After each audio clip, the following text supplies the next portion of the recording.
You know what people like, bro? They hate the 90s. No, excuse me. They don't like basketball. They hate LeBron and they miss the 90s. That's what it is. That's all the basketball fans on social media is. They hate LeBron.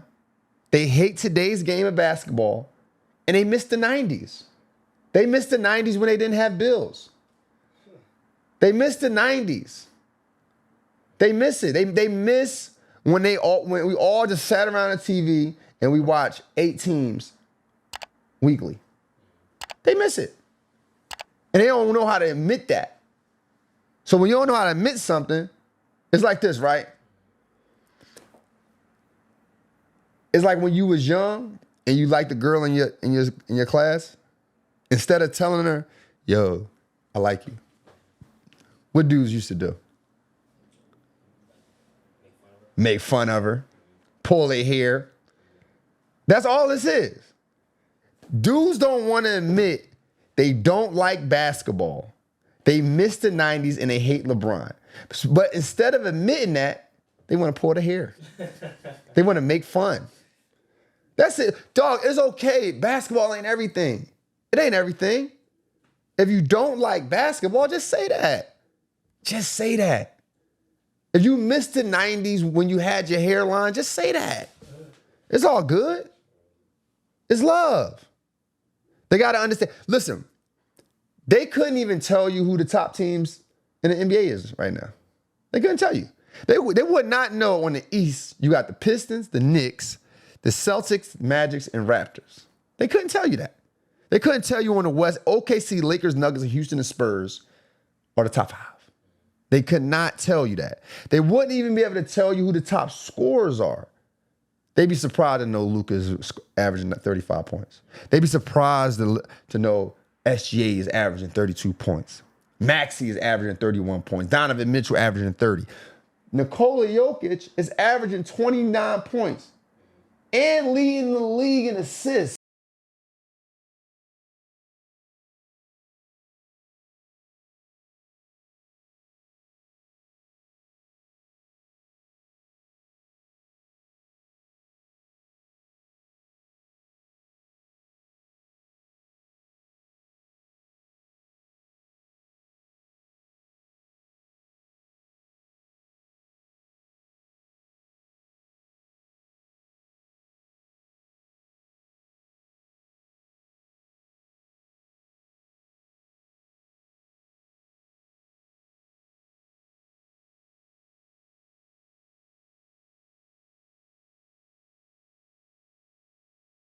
That you know who doing the right thing? Speaking of off the court, you know who doing the right things off the court? Kevin Durant. So someone sent me his investment portfolio. It's been floating around. I don't like to be in people's pockets, man. Shout out to him, man. Shout out to Kevin Durant.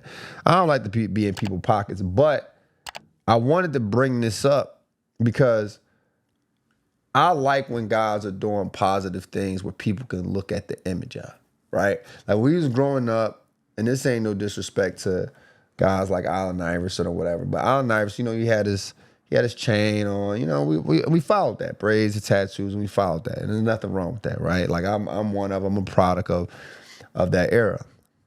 But I like Kevin Durant because he got a great investment portfolio, and he doing things the right way. He come around, no jewelry on. I remember seeing him in Vegas years ago. I mean, I think he was, matter of fact, this was so long ago, him and James Harden and Russell Westbrook was on the same team. And he was chilling. I wouldn't have known it was him if he wasn't 7 foot. Yeah, I was like, who the fuck is this? You know what I mean? But I bring that up because I bring the investment portfolio up because that's the person they don't want you to see. They want you to remember, oh, he left OKC and went to the Warriors. They don't want you to see that he's a good businessman, so you follow his business tactics. They don't want you to see the fact that he don't wear no jewelry. You know what I mean? They don't want to highlight those things. And when these reporters get them and the on their platform, you know what they want to do? Why aren't you married? Why don't you have any kids? When you gonna start getting? When are you gonna start being married? When are you gonna start having kids? And it's like, to be honest with you, and I'm not a hater against marriage, but I don't blame them. Like, think about it. If my investment portfolio went up to close to $1 billion, let's say that. Let's say $1 billion. Why would I be getting married? Who would I like that much? Like, who would I like that much? Like if I didn't have her already. Now if she come in and say, look, we can prenup it all day. I got my stuff, you got your stuff. I ain't really tripping on it. You know what I mean? Then cool. But to be like, I'm worth $1 billion on investments, and we gonna go, okay, I like a girl that much. Who's that impressive? Like, what girl is that impressive that you like, oh, I gotta marry, I wanna share everything I worked hard for you before, like, huh? Like, for me, I believe marriage is for the person or people or whatever, a couple that's building together. There's nothing wrong with that. It is nothing wrong with building something together. There's nothing wrong with two people building a life together. But if I already built a life, why would I want to be married? Like, it doesn't make sense. I mean, but that's just me.